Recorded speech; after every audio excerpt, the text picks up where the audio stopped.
When it comes to Star Wars, there are a bunch of theories out there in the void known as the internet. Some are straight up crazy. Some seem entirely credible. One of the most popular topics is concerning who Rey is, the scavenger turned Jedi that led the way in The Force Awakens. So who is she? Well, one such theory may blow your mind if it turns out to be true. So sit back, enjoy, and make sure you subscribe to Screen Rant to regularly see great videos like this one.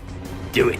Give us a like if you agree with any of these 5 reasons we think Rey might just be Darth Vader reincarnated. And before we start, can you guess this movie from these emojis? Stay tuned for the answer at the end of our video.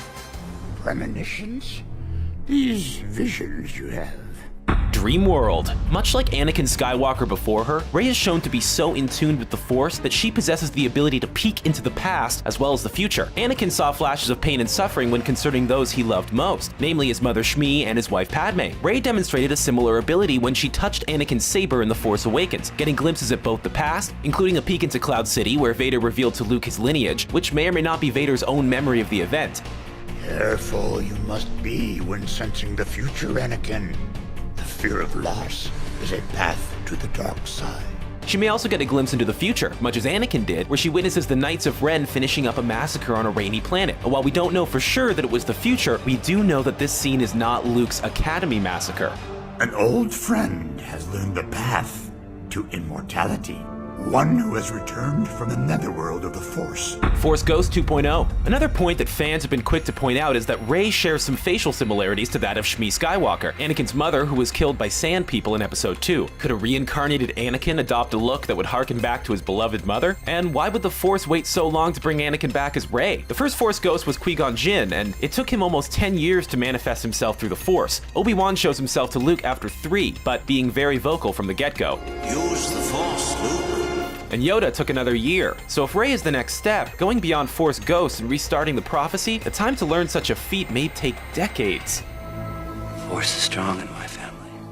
The Force is strong in my family. Despite having no formal training as of Episode 7, Rey has shown she is quite powerful in the Force, illustrating accelerated feats of learning and proficiency. In a matter of days, she has learned and understood saber combat, besting Kylo Ren. The Force grab when reaching for the saber in her Excalibur moment, and mastering the Jedi mind trick after 3 tries with no prior knowledge that it was even a technique prior to that. Maybe she's born that way. She is strong with the Force. Untrained, but stronger than she knows. Much like Anakin, she is also a gifted pilot and mechanic.